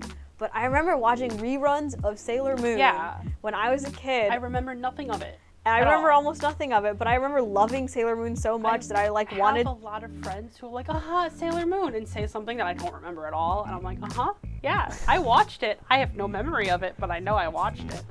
But I just remember it was I loved Sailor Moon so much that I ended up getting into other I was like, I need more of this, and so I got into more magical girl anime. So the next thing that I got into, and that was because my older cousin, I have a cousin that's closer to my sister's age than my age. She would tape on tapes via their VCR episodes of Inuyasha. Yeah, from Cartoon Network. Oh my god. Because she had to be in bed by the time it was up. So she literally would VCR record. This was before DVR. So she had all of the episodes of Inuyasha. Good old Inuyasha. I'm butchering it. No, it's really okay. bad. I have word problems. I'm sorry. But she had almost all of the episodes recorded on tape, and so anytime I came over, she would just put one in and we'd watch it. So that was the second thing, an anime I got into. That I have a lot more memory of. Inuyasha, I just distinctly remember, right? So I was a kid, I loved Sailor Moon, and so I would look up other magical girl anime. That's how I got into Precure. Tokyo Mew Mew was my I love Tokyo Mew Mew, Mermaid Melody, oh my god, yeah, Shugochara, and Card Captor. I love Shugochara, Card Captor, Magical Doremi. I was into, if you can think of an early to mid 2000s magical girl anime, I've probably seen it. And I was on YouTube watching Tokyo Mew Mew episode 37, part 1 on YouTube. I was there. When YouTube was actually good and not what it is now. But yeah, after Inuyasha, I got into Yu-Gi-Oh! I got into Yu-Gi-Oh! First. I liked Yu-Gi-Oh! Was one because it was just on 4Kids. It was my third. It was just on 4Kids. I just watched it like any other cartoon. I'm also a little older than you, so that is true. And then so I got into Yu-Gi-Oh! And then after Yu-Gi-Oh! It was Naruto, but I didn't really. I never watched Naruto. So I wasn't. Well, it was because I had a lot of friends who were in it that I was a part of the Naruto stuff. In middle school, I ended up doing 2 projects that were Naruto related. That's so funny. Oh god, it was from a singular year, and because I was watching it, was what was on my mind. So we had to do pop art, and I did pop art of the headband with the kunai, the knife thing. I don't know. And kunai. I don't know anything about Naruto. I was never. Well, it's the weapon that's the circle with the blade. That thing. That's not a kunai. I don't know what. Kunai's the throwing knife. Yeah, that's what the little. Oh yeah. Okay, so I was correct. Okay, cool. I'm not that bad. And I did a pop art of that, and then we made masks. Now, when you're watching Naruto as a child, and you are in art and you're making masks, you kind of make Naruto. So I made the chunin, the mask. It was the white like animal masks. I made like one with ears and everything. It actually came out really good. I was really proud of it. So I made that, and that was all. That was it. I stopped watching. I ended up getting out of Naruto because then I started watching things like Vampire Knight and Orange High School Club and Death Note. Oh my god! I'm just gonna list all the things that I watched. I watched Vampire Knight, Fruits Basket. Yeah, Fruits Basket. Fruits Basket was like the first one. I of the watched first a lot of manga I read. Abridges. Me too. A lot of Abridges because I was also in the community that made them. So like I still have yet to ever see the original. Some ninja weapons are guardian. I think you're right though. I remember, what's it? What was I? God, I was gonna say something and I completely lost it. No. It was because of the comment. I love that comment. It's really funny, but it just completely. My brain just does that sometimes. Also, thank you for the follow. Thank you. I was just like completely on like a wavelength, but anime. I had really questionable, but yeah, it's because I liked my very first like anime, like knowing what anime was, because my mom, for whatever reason, was one of the first people. Like she's one of like the original Netflix subscribers. We had Netflix in 2008. So did we, because we had it when they like were shipping the discs to your house. When they were shipping the discs, because my mom got a deal through BJ's. On a Netflix membership when it just started being a thing. It became difficult for us, so we were huge Blockbuster people. Yeah, we were Blockbuster. We were like Redbox people. Okay, so we were Blockbuster, and we would go to Blockbuster, and I would get The Great Mouse Detective so much to the point that they ended up just giving it to us. True story. I just was obsessed with The Great Mouse Detective. Valid. That was a really good movie. Such a good to see. Highly recommend if you want to watch Sherlock but mouses. The Great Mouse Detective. But it became more difficult when my mom was like running a daycare and stuff for us to go to Blockbuster a lot. So then she found out what Netflix was, and so then like we were like also OG like Netflix shipping discs to your house. Shipping discs to your house. Yeah, we were. That's how I watched The Advent Children. Oh my god. Final Fantasy VII movie. That's how I watched it, was through a Netflix. That's how I got into, because I remember I was browsing Netflix when I was like in like 2009, 2010, right when my mom, because like, wait, I love 2013 Pacific Rim. Oh my god. Pacific Rim slaps. I will take, I'm just right. Pacific Rim is just a good movie. But yeah, it's just such. Anyway, I just remember like I loved at this point in time. I like exclusively watched magical girl anime. Yeah. And Netflix always had everything on DVD. Like they had everything. Every single TV show ever. Yeah. The amount of TV shows, because my mom was like, Heather, stop taking over our queue with these TV shows. And I was like, okay, but I like TV shows, Mom. Let me watch all of these TV shows through Netflix, thanks. I was just like. I took over, and I remember the first real anime I watched after browsing the Netflix anime section was Princess Tutu. I don't know what that. It's actually really good. It's actually really good. Okay. But it was absolutely not something. It's absolutely not something you would want to. Thanks for the sub. Thank you, Sad Boy Robo, for the gifted sub. Okay. I know both those people. I know who Sad Boy Robo and GameSpawn is, which is really funny because that's Noel and Matt. That means Noel just if you don't watch Feedback Loop, there are people on Feedback Loop. Noel just gifted subbed Matt. That's really funny. Bees the Means. Oh, jeez. Bees the Means. Okay, the Pacific Rim anime. Listen. I don't want to talk about the Pacific Rim sequel. We don't talk about that. In this house. In this house, I suddenly have a lisp now. It's fine. In this house, I only recognize the Pacific Rim made by Guillermo del Toro. I complete like it feels like a fever dream. Like I forgot that there was a whole sequel to that. Until I was suddenly reminded that there is in fact a sequel to Pacific Rim, and it was just not good.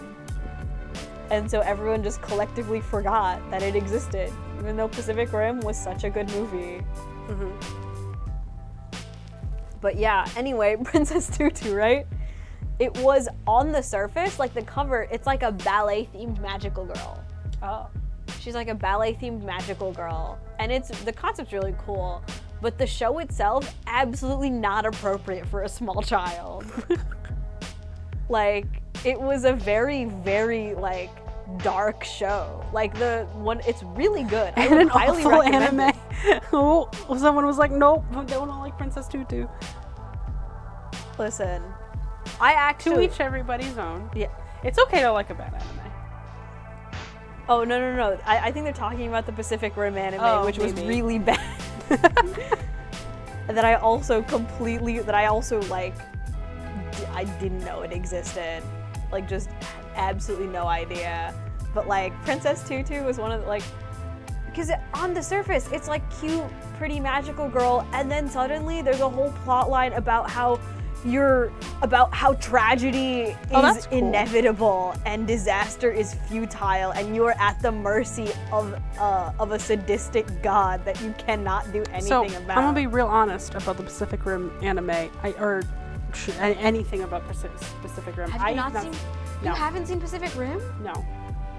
You know what? Next activity, Heather watches Pacific Rim. Why? Okay, I'm gonna out myself on this Gundam stream. I'm not that big into Gundam.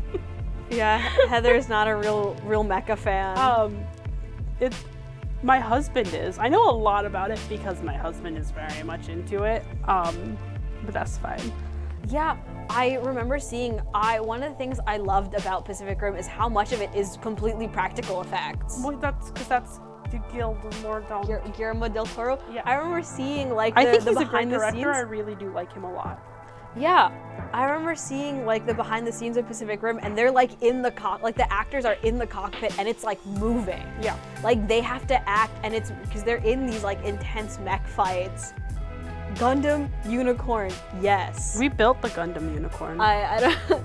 He's in this room. I can go. He's right here in this room. I built a perfect. The first kit I did for this stream was a perfect grade Gundam unicorn. You should go to our YouTube and watch it. Yeah, Heather low-key plugging our YouTube channel. If you wanna catch up on my adventures of building the Gundam unicorn, that was the first kit I built for this stream. Was the perfect grade Gundam unicorn. That was really fun, and I love the Gundam. It was the perfect grade, like the big one with the LEDs. It is the first and so far only perfect grade I've ever built. Oh, Heather is bringing him over here because he does live in this room. But here he is sitting. I think it's just the vanilla, like Psycho Frame edition. Well, all of them are Psycho.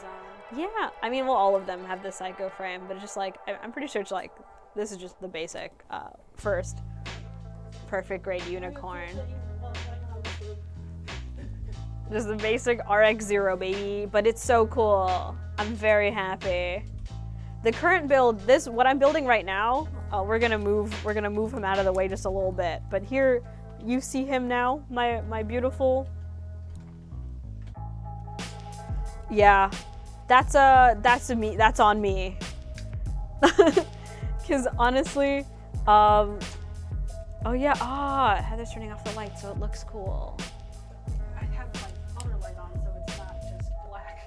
I'm fully aware that some of it isn't transformed. I had some struggles, that is for sure.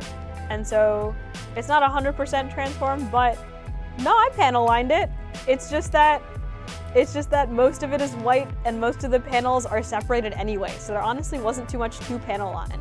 There's a whole stream that I did where I panel lined it. That is in fact on our YouTube, but there's some panel lining in there. There's just most of it is separate panels anyway, so I didn't do that much.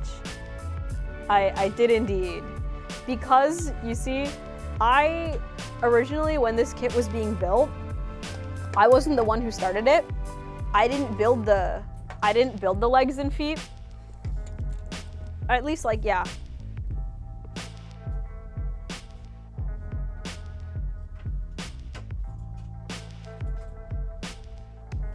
I didn't panel line the leg. Not panel line. I didn't build the little feet and most of the legs. So the person that did build them glued a lot of those pieces together, and so I can't really transform them even if I wanted to. Yeah, I panel line with. I used gray panel liner just to add. It was like most of the panel lining I did was on like just facial definition, and I think I panel lined a little bit on the chest, like the kind of fan looking bits too. There wasn't too much to panel line. I just used a gray. But yeah, I did what I could. I'm sorry. I promise that one. I promise. I tried my best. But yeah, that's why. Crying in pain? Yeah, because the reason why the legs and the part of the ankles aren't transformed, I couldn't do it because I didn't build them. It was kind of like Rounded. Yeah, and you know, he glued a bunch of those pieces together, and I'm like, oh, if I try and transform this, it'll just break. And so I didn't do that. So unfortunately, part of the feet bits and ankle bits remain untransformed. But I'm sure if we get like acetone or something, but that might not be good for the actual plastic. I mean, I think he still looks cool. I'm pretty satisfied with the rest of it and how I built it. Ooh. But yeah, it is what it is. Your panel lining process is also really cool because you use the. Oh yeah, the way I panel line is kind of funky. I don't like using Gundam pens or Gundam markers. I use a dip ink pen. I have a jar of just loose panel liner. I have jars of just loose panel liner liquid, and I use a dip ink pen because I just feel like I get better control, and I prefer doing that. And so yeah, if you want to see my panel lining process, you can watch that. Whatever little there was to panel line on the unicorn. But yeah, right now this is the Gundam Wing Zero, Master Grade Gundam Wing Zero, Endless Waltz, including the full title. Oh yeah, that's exactly what I have, the Tamiya accent color jars. I have it in gray and I have it in black. And I know there's other colors. I could buy them, but I kind of just don't because I don't use them as often. I might one of these days, if I have a kit that has a lot of yellow in it, a lot of yellows and reds, I'll probably get the brown panel liner. I actually have a real grade unicorn that I built on my own time. Yeah. I actually, when I finished building the perfect grade, I brought my real grade unicorn that I had built previously. Don't talk to me or my son. And I posed them next to each other. Don't talk to me and my son ever again. I actually have, so I finished building. We don't have it on us right now, so we're to give you an explanation of this channel a little bit.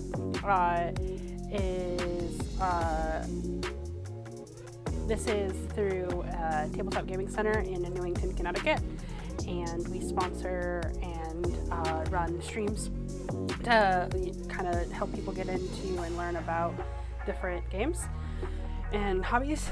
And this is one of our streams. Salem is one of our amazing cast members who comes in and builds every week and talks to people and stuff like that. We just started this build today, but yeah. If you wanna see the VODs for the last episode, the last video for the Gundam unicorn build, you can see my real grade. I showed my real grade in there. So if you want to critique my build, you can. But one of the other kits that I have is also, I have the real grade Banshee Norn unicorn as well. That one I haven't built yet. That one is not one that I got for the stream. That's one that I kind of just bought for myself. But, if there's enough people that are interested in it, I might bring it in. I have a few other kits planned specifically for the stream. But if there's enough interest for other kits too, I'm definitely willing to shift things around, because I do also have also have a real great unicorn Banshee Norn that I'm very much excited to build. But that's one I wasn't planning to do on stream, but perhaps. I'm always willing to, change things around. It just depends. Or perhaps just bring it in when I'm done building it. You earned my respect if you can.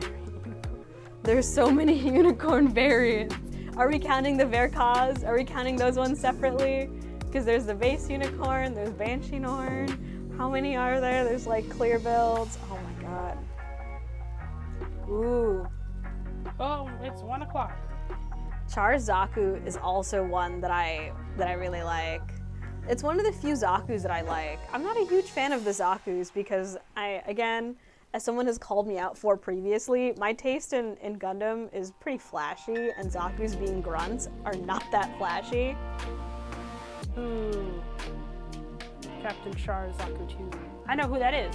Hey, look at me. Wow. Wow, I have Gundam knowledge. Ghost Mark 2, I don't. I wish I did, but I don't. So it's 1 o'clock. That is true. It is about time for us to wrap up here. Thank you, everybody, for tuning in.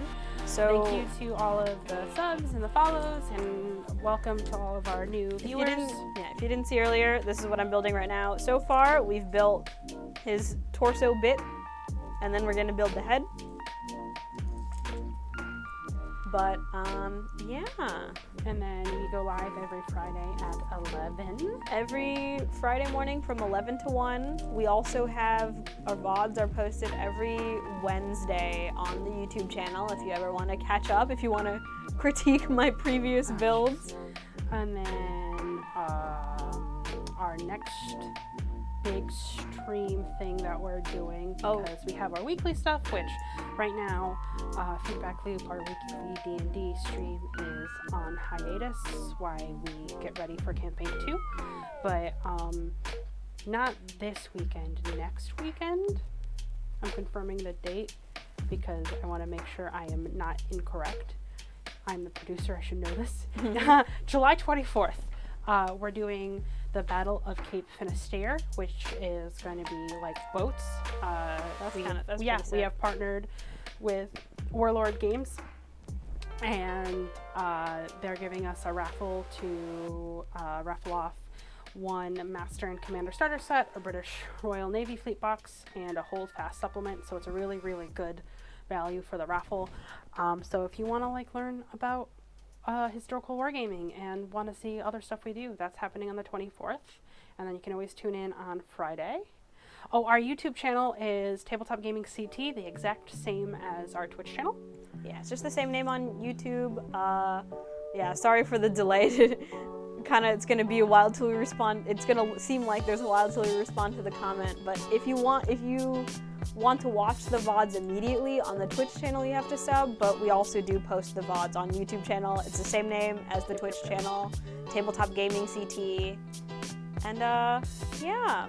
Thank you everybody for watching. Thank you everyone for watching. If you tune in, hopefully, if you want to keep watching me work on the master grade Gundam wing and any future builds I have, tune in on Fridays at 11 a.m. and I hope you all have a wonderful day. Bye. Goodbye.